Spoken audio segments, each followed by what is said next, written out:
Hello friends, welcome to Gayatri guides. तो आज देखेंगे बाल विकास एवं शिक्षा शास्त्र जो है सीडीपी हमारा सीटेट का। तो इसके हम क्वेश्चंस देखेंगे। 30 क्वेश्चन होते हैं, हमें सबको पता है, इस बारे में ऑलरेडी हमने काफ़ी बार डिस्कस किया है। ठीक है, तो फर्स्ट क्वेश्चन की ओर बढ़ेंगे। एक बालक अधिक सीखता है, क्या पूछा है? अधिक सीखता है, कब सीखता है? तो ये बताना है। पाठ्य पुस्तक के माध्यम से पढ़ाया जाए तो गलत है, क्योंकि पाठ्य पुस्तक के माध्यम से ही नहीं, अनेक विधि के माध्यम से बालक सीखता है। ठीक है, कंप्यूटर से पढ़ाया जाए तो सिर्फ कंप्यूटर से पढ़ा के होगा क्या? नहीं होगा। व्याख्यान विधि से भी नहीं होगा। क्रिया विधि से पढ़ाया जाए तो, अगर हम लर्निंग बाय डूइंग की पद्धति से या फिर तरीके से सिखाएंगे तो बालक क्या होता है? अधिक सीखता है। तो सही आंसर क्या आएगा? Option number D. Second number का क्वेश्चन देखेंगे। कक्ष में शिक्षक प्रयास करते हैं, किसका प्रयास करते हैं शिक्षक कक्ष में? फर्स्ट है छात्रों को अनुभव प्रदान करने का। सही है, छात्रों को अनुभव हम प्रदान कर सकते हैं। टीचर क्या करते हैं? अनुभव देते हैं। छात्रों को सहायक अधिगम वातावरण देने का। ठीक है, हम उसकी मदद कर सकते हैं, सहायक अधिगम दे सकते हैं। छात्रों को चिंतन का अवसर देने का, हमें कोई क्वेश्चंस पूछ सकते हैं बच्चों को और उस पर हम चिंतन करने को कह सकते हैं। और उपरोक्त सभी, यानी कि उपरोक्त सभी जो है आंसर सही है, D, option number D. Third number का क्वेश्चन देखेंगे। शिक्षा के दो प्रमुख उद्देश्य, शिक्षा के क्या है? दो प्रमुख उद्देश्य, वो कौन से है? तो वो हमें बताना है। पहला है बालकों में विषयों का ज्ञान व उनका मानसिक विकास करना। विषयों का ज्ञान होना और उनका मानसिक विकास करना। सही है, विषयों का ज्ञान देना व परीक्षा के लिए तैयार करना गलत है, क्योंकि हम विषयों का ज्ञान नहीं देते। ज्ञान देते हैं तो परीक्षा के लिए तैयार करने के लिए नहीं देते हैं। विषयों का ज्ञान देना व उनको कंठस्थ करना। विषयों का ज्ञान देना सही है, पर उनको कंठस्थ हम नहीं करवाते। विषयों का ज्ञान देना व व्यावसायिक कौशल्य का विकास करना गलत है, क्योंकि ये जो है उनकी जो कि मेंटल डेवलपमेंट हम जो इसे कह सकते हैं, वो हम क्या करते हैं? डेवलप करते हैं। प्रमुख उद्देश्य क्या है शिक्षा का? वो है। ठीक है, 4 नंबर का क्वेश्चन देखेंगे। अधिकांश बालक अपनी मातृभाषा सीख लेते हैं। अधिकांश बालक क्या करते हैं? अपनी मातृभाषा सीख लेते हैं। कौन से वर्ष में सीखते हैं या फिर कौन सी आयु में सीखते हैं, ये हमें बताना है। फर्स्ट है 1 वर्ष की आयु में। गलत है, क्योंकि 1 वर्ष की आयु में मातृभाषा कोई भी बालक नहीं सीखता है। कई बालक जो होते हैं वो बोल भी नहीं पाते हैं। ठीक है, सेकंड है 4 वर्ष की आयु में। सही है, 6 वर्ष की आयु में बालक पूरी तरह से बोल पाता है। 2 वर्ष की आयु में वो सिर्फ छोटे छोटे जो कि शब्द होते हैं वो बोलने का प्रयास करता है। तो सही आंसर क्या आएगा? 4 वर्ष की आयु में मातृभाषा जो है पूरी तरह से बालक क्या होता है? अधिकांश रूप में सीख लेता है। क्वेश्चन नंबर 5 देखेंगे। 6 to 11 वर्ष आयु वर्ग के छात्रों को आवश्यकता है। किसकी आवश्यकता है? 6 से 11 वर्ष के जो छात्र होते हैं उनको किसकी आवश्यकता है, ये पूछा गया है। फर्स्ट देखेंगे कक्ष में प्रजातांत्रिक वातावरण की। सही है, प्रजातांत्रिक वातावरण हम कक्ष में निर्माण कर सकते हैं। सीखने की स्वायत्तता की, सीखना भी जरूरी है। क्रिया आधारित अंतःक्रियात्मक अधिगम की, यानी कि उपरोक्त जो कि सही है, सारे जो कि है वो सही है। आंसर आएगा ऑप्शन नंबर डी। 6 नंबर का क्वेश्चन देखेंगे। एक बच्चा ईर्ष्या का प्रदर्शन करता है। ईर्ष्या मतलब क्या? घिन हमें जो कहते हैं। ईर्ष्या मतलब किसी के प्रति भाव जो है वो व्यक्त करना। हमारा जो भाव होता है वो हम किसी के प्रति व्यक्त करते हैं। तो कौन से आयु में या फिर कौन से ईयर में वो कर सकते हैं? फर्स्ट है ऑप्शन 6 माह की आयु। 6 माह की आयु में वो बहुत ही ज़्यादा छोटा होता है, तो ये क्या कर सकता है? वहाँ पे ईर्ष्या जो है वो उसे कुछ समझ में नहीं आएगा। 12 वर्ष की आयु में भी उसे कुछ भी समझ में नहीं आता है। वो सिर्फ अपने माता पिता जो कि जानकारी वाले लोग होते हैं उन्हें पहचान सकता है। 18 वर्ष की आयु में, मतलब 18 माह की आयु में, मतलब ये 1.5 साल का बच्चा होगा, तब क्या करेगा? उसको भाव जो है वो समझ में आएगा। थोड़ा बहुत क्या कर सकता है? वो प्रदर्शन कर सकता है कि उसको खाना खाना है तो वो क्या करेगा? मांगेगा। क्या फिर पानी पीना है तो वो मांगेगा। इस तरह से क्या करेगा? वो 18 माह से आगे जो है उसकी प्रदर्शन, ईर्ष्या का प्रदर्शन बच्चा करता है। क्वेश्चन नंबर 7 देखेंगे। बालक विविध प्रकार से सीखता है। ठीक है, बालक को विविध प्रकार से सीखता है, तो ऑप्शन दिए गए हैं नीचे। तो कौन कौन से प्रकार से बालक सीखता है? फर्स्ट है शिक्षक के भाषण द्वारा। गलत है, क्योंकि शिक्षक सिर्फ भाषण दे के बालक सीख नहीं सकता। या इसमें क्या होता है, जो शिक्षक मतलब से अपनी जो कि अध्ययन अधिगम प्रक्रिया जो है वो चाइल्ड सेंटर है। हमें क्या पता है इसके बारे में, वो चाइल्ड सेंटर है, तो शिक्षक सिर्फ इसमें सक्रिय नहीं हो सकते। ठीक है, प्रयोग द्वारा सीख सकता है, सही है। विवेचन द्वारा सीख सकता है, प्रश्न पूछकर सीख सकता है, क्रिया करके तथा चिंतन करके, ये जो ऑप्शन है वो बिल्कुल सही है। आगे के ऑप्शन क्या है इसमें दिए गए हैं, शिक्षक द्वारा निर्देशित नियंत्रित पाठ्यपुस्तक आधारित शिक्षण द्वारा, ये शिक्षक द्वारा जो है चाइल्ड सेंटर, जो हमारी अधिगम लर्निंग क्रिया है वो चाइल्ड सेंटर है। इसके लिए यहाँ पे शिक्षक द्वारा जो है वो कुछ भी नहीं आएगा, पाठ्यपुस्तक नहीं आएगा, क्योंकि पाठ्यपुस्तक के बाहर भी क्या करता है बालक सीखता है। उपरोक्त में से कोई नहीं, ये गलत है। ऑप्शन नंबर बी जो है वो हमारा सही है। ठीक है, आगे के क्वेश्चन की ओर बढ़ेंगे। क्वेश्चन नंबर 88, तो 6 से 11 वर्ष की आयु के वर्ग 6 to 11 वर्ष आयु वर्ग के बालकों की विशिष्टताएं या फिर विशेषताएं जो है वो निम्नलिखित कौन सी है। 6 to 11 मतलब 6 से 11 वर्ष की जो आयु है उनकी विशिष्टताएं हमें यहाँ पे बतानी है। तो विशिष्टताएं क्या होती है, फर्स्ट देखेंगे, इसमें बालक स्वाभाविक एवं सक्रिय अधिगम करता होता है, सही है। सीखने के लिए शिक्षकों पर निर्भर होता है, नहीं है, क्योंकि कुछ कुछ चीज़ें बालक स्वयं सीखता है। ठीक है, आगे है, बालक शिक्षकों से ज्ञान प्राप्त करते हैं, बालक शिक्षकों से ज्ञान प्राप्त करते हैं, या फिर कई और से भी कर सकते हैं, कई और से कर सकते हैं। बालक फैमिली से ज्ञान प्राप्त करते हैं, शिक्षकों से करते हैं, परिवार से करते हैं, परिसर से करते हैं। ठीक है, आगे है, बालक सीखने में रुचि नहीं रखता, ये तो बिल्कुल गलत है। तो पहला क्या है, बालक स्वाभाविक एवं सक्रिय अधिगम करता होता है, यानी वो कहीं से भी पढ़ सकता है, सीख सकता है। ठीक है, 9 नंबर का क्वेश्चन देखेंगे, सृजनशील बालक के बारे में कौन सा कथन सत्य नहीं है, सत्य नहीं है पूछा गया है, सत्य जो है वो नहीं है। तो फर्स्ट देखेंगे, इसमें क्या है, फर्स्ट, सृजनशील बालक जिज्ञासु होता है, सही है, ये भी सत्य है, यानी सत्य है। तो हमें क्या बताया है यहाँ पे, नहीं है। सृजनशील बालक साहसी नहीं होता है, गलत है ये। सृजनशील बालक बहिर्मुखी होता है, तो ये भी सत्य है। सृजनशील बालक महत्वाकांक्षी होता है, ये भी सत्य है। तो गलत क्या है, हमें सत्य नहीं चुनना है। तो बालक क्या होता है, साहसी नहीं होता है, होता है। तो ये आंसर जो है वो गलत है। तो क्वेश्चन नंबर 10 की ओर बढ़ेंगे। नवीन ज्ञान की प्राप्ति होती है, कहाँ से होती है। पहला है ज्ञान स्थानांतरण के द्वारा, ठीक है, ज्ञान स्थानांतरण के द्वारा होती है, नहीं होती है, क्योंकि स्थानांतर जो है ज्ञान जो होता है वो स्थानांतरित क्रिया के द्वारा होता है, या फिर वहाँ से नई प्राप्ति जो है वो नया ज्ञान नहीं मिलता है।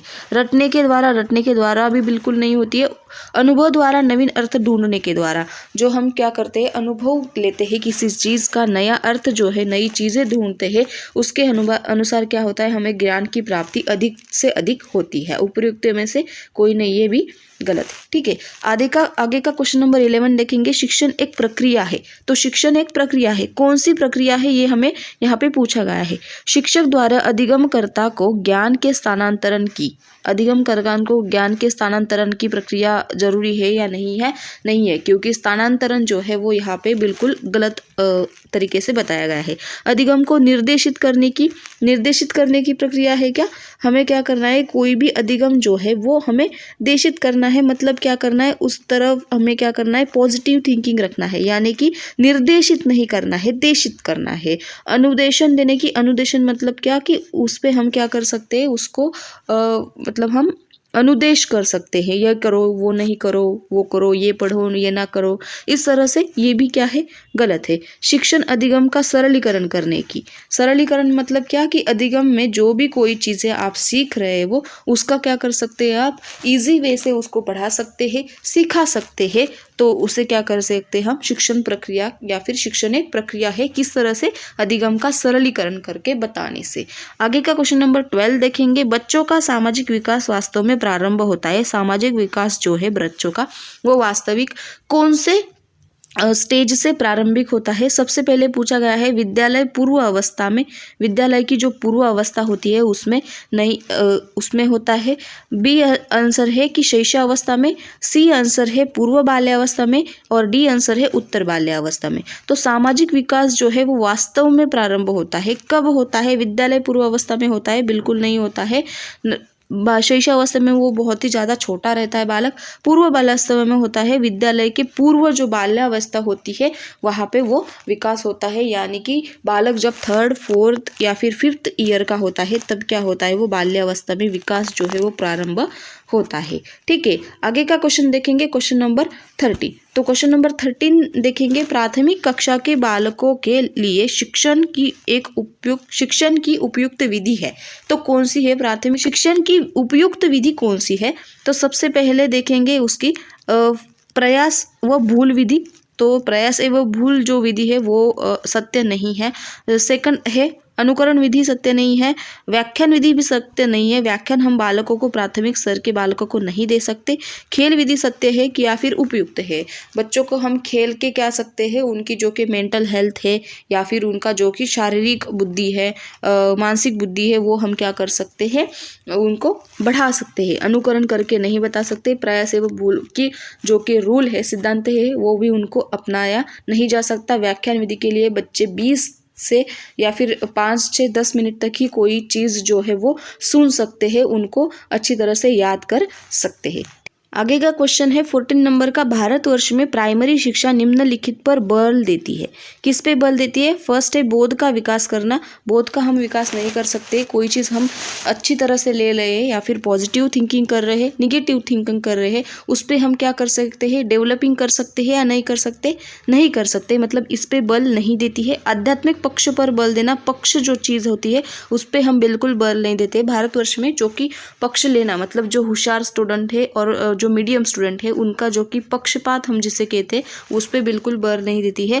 विवेचनात्मक चिंतन का विकास करना, ये आंसर क्या है? सही है। रटने को प्रेरित करना, ये आंसर भी गलत है। रटने को हम क्या करते हैं? प्रेरित नहीं करते हैं। क्वेश्चन नंबर 15 देखेंगे, शिक्षण और अधिगम अधिक प्रभावी हो सकता है। शिक्षण और अधिक प्रभावी हो सकता है, कब हो सकता है वो पूछा गया है। फर्स्ट है उसका छात्रों को स्वयं कार्य करने की स्वायत्तता नियंत्रण दिया जाए तो सही है।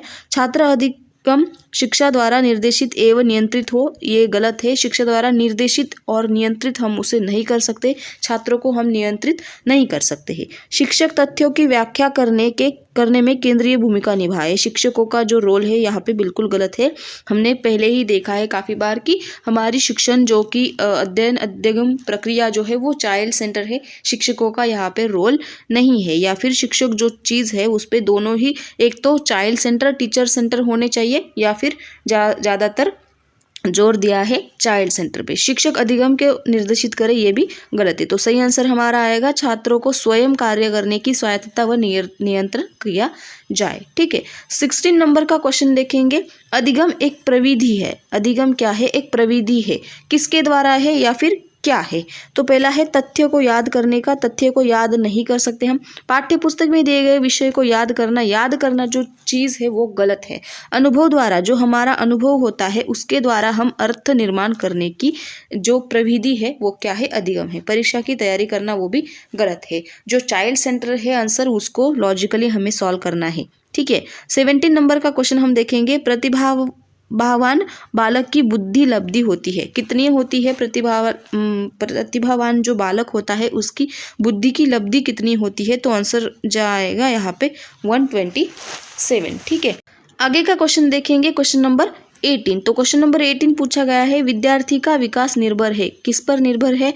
वंशानुक्रम पर। सही है। वातावरण पे भी निर्भर है, वंशानुक्रम पे और वातावरण पे, और वंशानुक्रम एवं वातावरण यानी दोनों पे निर्भर है। विद्यार्थियों का जो विकास होता है वो दोनों पे निर्भर होता है। ठीक है, 19 नंबर का क्वेश्चन देखेंगे, एक उत्तम शिक्षक वह है जो क्या करता है? एक उत्तम शिक्षक जो है वो क्या करता है? छात्र में वांछित व्यवहारगत परिवर्तन करता है। सही है। मौखिक रूप से ज्ञान प्रेरित करता है, ये गलत है। सूचना का वर्णन करता है, ये भी गलत है। पाठ्यचर्या को संप्रेषण करता है, ये भी गलत है। छात्र में जो कि वांछनीय व्यवहारगत परिवर्तन जो है, मतलब छात्रों की जो देखने की, किसी चीज़ को देखने की जो देखने का परिवर्तन होता है वो क्या करता है? छात्र या फिर उत्तम शिक्षक क्या करता है? बदल सकता है। आगे का क्वेश्चन है 20, प्राइमरी स्तर पर अनुदेशन होना चाहिए किसके लिए, या फिर अनुदेशन क्या होना चाहिए प्राइमरी स्टेज पे? तो प्राइमरी स्टेज पे अनुदेशन क्या होना चाहिए? फर्स्ट है शिक्षक केंद्रित। पहले ही बताया है कि हमारी जो अधिगम सिस्टम है वो चाइल्ड सेंटर है, तो इसका आंसर सीधे ही आएगा चाइल्ड सेंटर। क्वेश्चन नंबर 21 देखेंगे, अधिगम के लिए क्या आवश्यक है? अधिगम क्या होता है? हमारी जो कि लर्निंग सिस्टम है उसके लिए सबसे ज़्यादा क्या आवश्यक है? फर्स्ट है स्वानुभव, स्वचिंतन, सक्रिय या फिर स्वक्रिय, उपयुक्त, सभी। तो अधिगम के लिए ये सारी चीज़ें क्या है? आवश्यक है। आगे का क्वेश्चन देखेंगे, 6 या 7 वर्ष का बालक दूसरों के विचारों को स्वीकार करने के योग्य नहीं होता। कब नहीं होता है? 6 या 7 वर्ष का बालक दूसरों के विचारों को स्वीकार करने की योग्य कब नहीं होता है, ये पूछा गया है। फर्स्ट है क्योंकि वह बहुत छोटा होता है, क्योंकि वह अहम केंद्रित होता है। ये जो आंसर है वो यहाँ पे सही है। बहुत छोटा होता नहीं है, क्योंकि 6 या 7 वर्ष का बालक जो है उसे बहुत सी सारी चीज़ें जो है वो समझ में आती है, यानी वो बड़ा है और उसे सारी चीज़ें समझ में आता है। बुद्धिमान नहीं होता है, ये गलत है। और वो कल्पनाशील होता है, कल्पनाशील भी गलत है, क्योंकि 6 के 7 वर्ष के बालक में वो अहम केंद्रित होता है। उसे स्वयं के विचार जो है वो गलत है या सही है उस पर वो केंद्रित कर सकता है या फिर उस पर वो फोकस कर सकता है। क्वेश्चन नंबर 23 देखेंगे, 6 से 11 वर्ष आयु के वर्ग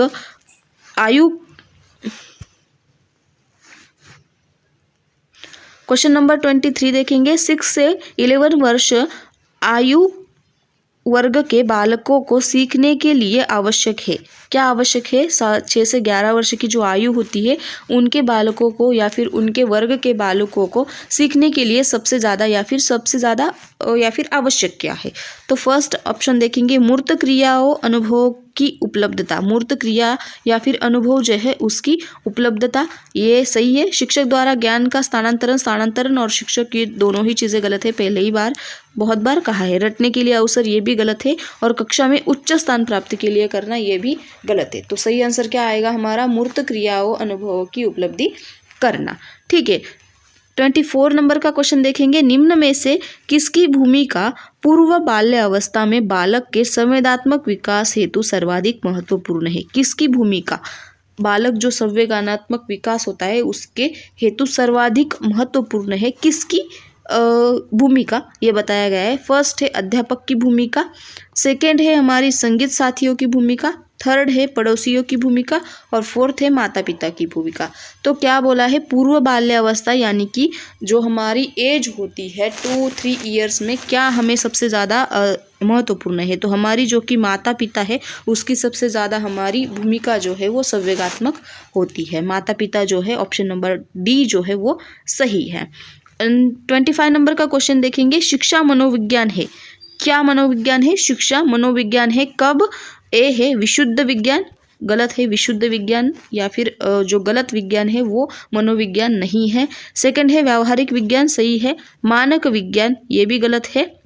और उपयुक्त में से कोई नहीं। तो व्यावहारिक विज्ञान जो है वो सही है। शिक्षा विज्ञान जो है, मनोविज्ञान जो है वो हम डे टू डे लाइफ में यूज़ करते हैं, हमें सारी विषय में या फिर सारे सब्जेक्ट में यूज़ करते हैं। डे टू डे व्यावहारिक विज्ञान जो है वो शिक्षा मनोविज्ञान है।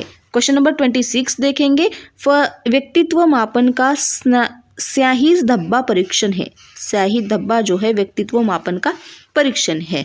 तो आंसर है आत्मनिष्ठ परीक्षण, वस्तुनिष्ठ परीक्षण, प्रक्षेपण परीक्षण, उपयुक्त में से कोई नहीं। तो आंसर जो है वो सही क्या है यहाँ का? प्रक्षेपण परीक्षण। मतलब स्याही धब्बा मतलब क्या कि कोई चीज़ जो है वो दिखाना व्यक्तित्व मापन का क्या है? परीक्षण है। कोई चीज़ हम जब दिखाते हैं वहाँ से क्या होता है? हमारा व्यक्तित्व जो है, हमारी पर्सनैलिटी जो है वो मापन होती है। कहाँ से होती है? प्रक्षेपण परीक्षण से होती है। आत्मनिष्ठ से नहीं होती है, वस्तुनिष्ठ से भी नहीं होती है, और प्रक्षेपण से होती है। हमारे जो इंस्पेक्शन हम जिसे बोलते हैं वहाँ पे क्या होता है? हमारा ऑब्जर्वेशन होता है, प्रक्षेपण होता है। तो ये सारी चीज़ें जो है वो स्याही धब्बा परीक्षण में है। तो 27 नंबर का क्वेश्चन देखेंगे, 6 से 11 वर्ष आयु वर्ग के लिए अधिगम क्या है? 6 से 11 वर्ष की जो आयु है उसके लिए अधिगम प्रक्रिया क्या है? तो फर्स्ट है उसका ऑप्शन ज्ञान निर्माण की एक सक्रिय प्रक्रिया, सही है, ठीक है। निष्क्रियता से रटने की प्रक्रिया, ये गलत है। कक्ष में ध्यान पूर्वक सुनने की प्रक्रिया, ये भी गलत है। पाठ्य पुस्तक का अध्ययन करने की प्रक्रिया, ये भी गलत है। तो ज्ञान का निर्माण जो है वो सक्रिय रूप से, मतलब एक पॉजिटिव रूप से किया जाए, एक्टिवली किया जाए, तो ये क्या है, 6 से 11 वर्ष की आयु के लिए अधिगम उपयुक्त है या फिर इसके लिए इम्पोर्टेंट है। 28 नंबर का क्वेश्चन देखेंगे, बालकों में अधिगम क्या है। तो फर्स्ट है ज्ञान को रटना जो है वो सीधे ही गलत आता है, और पाठ्य पुस्तक जो होता है वो भी सीधे ही गलत आता है। शिक्षक द्वारा ज्ञान स्थानांतरण, ये जो क्वेश्चन है, या फिर स्थानांतरण या शिक्षक, ये भी बहुत बार गलत आता है। क्रिया करके होता है, यानी कोई चीज़ हम लर्निंग बाय डूइंग, क्रिया करके जब सीखते हैं तो बालकों में अधिगम क्या होता है, ज़्यादा से ज़्यादा विकसित होता है, ज़्यादा से ज़्यादा वो सीख पाते हैं। कब? जब वो क्रिया करते हैं, खुद से सीखते हैं। 29 नंबर का क्वेश्चन देखेंगे, अधिगम प्रभावशाली रूप में होता है यदि, कब होता है। फर्स्ट है उसका, बच्चों को सीखने के लिए तत्पर किया जाए, सही है। बच्चों को हम सीखने के लिए तत्पर करेंगे, या फिर बच्चों की जो मेंटालिटी है वो सीखने के लिए तत्पर हो, तभी क्या होता है, अधिगम प्रभावशाली हो सकता है। उनको सीखने की मेंटालिटी नहीं है, आप बार बार उसे पढ़ा रहे हो, बार बार उसे समझा रहे हो, तो उसमें उसके जो दिमाग है उस में कुछ भी नहीं जाएगा। पर कब, जब वो सीखने के लिए स्वयं तत्पर हो, तब वो क्या करेगा, प्रभावशाली है। सेकंड है, बच्चा जो वह सीखता है उसे दोहराए, बच्चा जो सीखता है वह दोहराए, ये भी सही है। बच्चों को हम जो सिखाते हैं 1 to 10 तक हमने उसको अंक सिखाए, तो वो दोहराता है 1 2 3 4, तो वो क्या है, अधिगम के लिए प्रभावशाली रूप है, सही है। बच्चा संतुष्ट अनुभव करे, सही है, वो खुद अनुभव करे कि क्या चीज़ गलत है, क्या सही है। तो उपर्युक्त में से बच्चा उपर्युक्त सभी करे, तो ये जो चीज़ है वो सही है। मतलब answer number, option number D जो है वो सही है, क्योंकि ये सारे ऑप्शन सही है। सारी चीज़ें जो है अधिगम प्रभावशाली रूप में होने के लिए ज़रूरी है। Question number third question number 13 देखेंगे।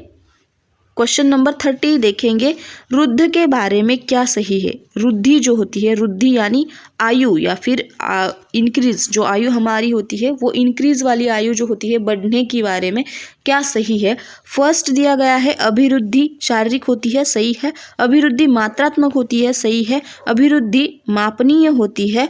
अभिवृद्धि जीवन पर्यंत चलने वाली प्रक्रिया होती है, तो ये जो है वो सही नहीं है। अभिवृद्धि क्या नहीं है बताया गया है, तो अभिवृद्धि जीवन पर्यंत चलने वाली प्रक्रिया नहीं है। वाढ़ जो है हमारी, वाढ़ जो होती है, हम उसे कहते हैं ग्रोथ जो होती है, वो क्या होती है, एक स्टेज तक बढ़ती है, और फिर वो मतलब एक स्टेज के बाद वो क्या होती है, एज हो जाती है, या फिर वो स्टॉप हो जाती है, रुक जाती है, तो वो क्या है, जीवन पर्यंत चलने वाली प्रक्रिया नहीं है। शारीरिक होती है, ठीक है, शारीरिक मतलब हमारे सारे पार्ट होते हैं बॉडी के, वो सारे बढ़ते हैं।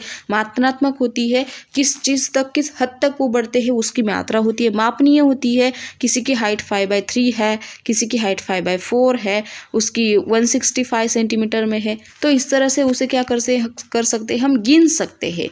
तो क्या है, रुद्धि जो है, ग्रोथ जो है वो क्या है, ये जो चीज़ है उसके लिए गलत है। मतलब जीवन पर्यंत चलने वाली प्रक्रिया रुद्धि नहीं है, तो ऑप्शन नंबर डी जो है वो गलत है। तो इस तरह से हमने जो है CDP के 30 क्वेश्चंस आज डिस्कस किए हैं। फिर अगले किसी नए वीडियो के साथ, बाय बाय, टेक केयर।